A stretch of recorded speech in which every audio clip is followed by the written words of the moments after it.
Merry Christmas to everybody. It's almost here. I'm going to talk about something which is kind of like being perfect, though, today, which is loving unconditionally. Now, it's kind of the opposite of the way we usually do love. I will love you when you are perfect, but perfect love is loving unconditionally, which means when it's not perfect, when nothing doesn't have to meet your criteria at all. You just love.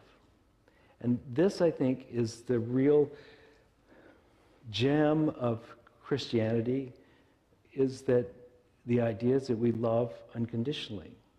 And it's such a lofty goal that most of us find that a bridge too far, but we should hold it out there as an intent. Because there's a tremendous amount of healing, happiness, joy,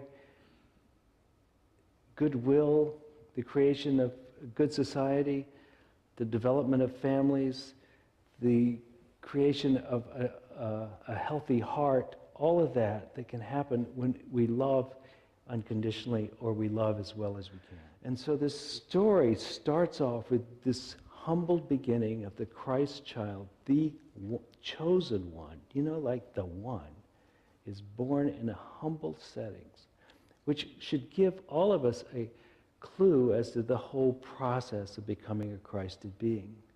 That in essence, you don't have to be the great winner in the world to be the Christ in your life. You just need to realize that this is who you are. So this is a very humble place we come to.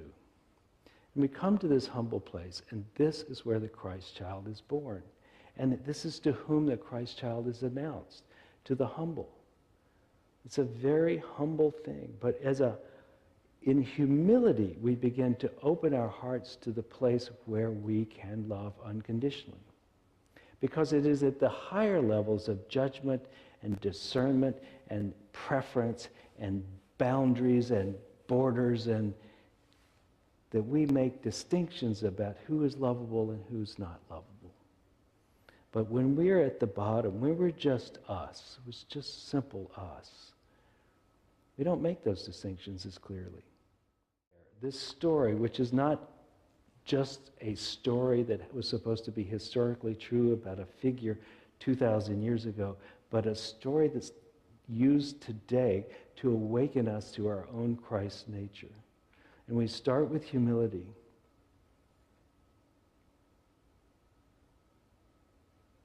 And we feel into humility. And we feel what it's like to not be one to judge. So we start with humility, and we add this expanded nature of embracing all that we see.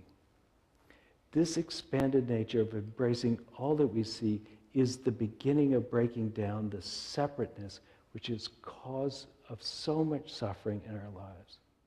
When we begin to lose that separate sense of self, we don't have to worry so much about the world around us being a threat. We are at one with it. And it comes with a state of acceptance so that you can accept things as they are.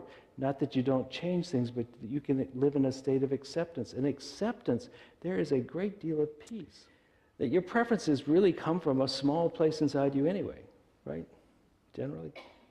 The ones that say, I can't stand this, that's not your biggest self, is it? It's the smaller one. So when we try to make the world conform to our preferences, instead of living in a state of acceptance, then we have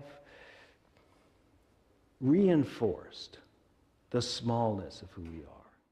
And we are all sons of God at that level.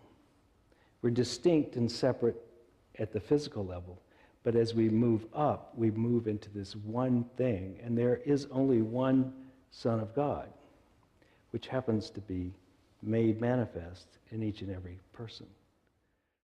And when we love unconditionally, we recognize that we are the one, the collective, and we are the divine.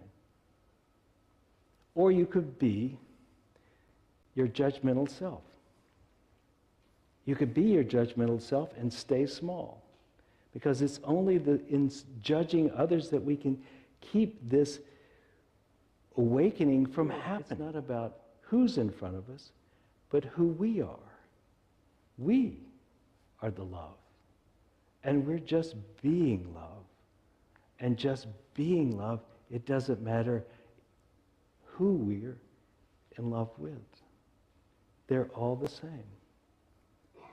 As a love being, it doesn't matter. As the heart is concerned, there are no those people. There's nobody for whom the grace of God is not intended, and there's no one for whom our heart cannot open to them. The idea is to be love and to let it radiate in all directions without concern about who it's for. And to get there, I think you need prayer. I think you need to ask the divine God, your higher self, whatever you pray or however you pray that you are helped in becoming an unconditionally loving person. And if you intend it and you are willing, then I have the belief that all the help you need will be there to transform our hearts for us to become an unconditionally loving being. And we would be different. And I think, if you think about it, your health would be better. There's a very good chance your health would be better. There's a really good chance your family life would be better. It's a fantastic idea that the community would be better. And if the country did it, can you imagine what a nicer country we would be?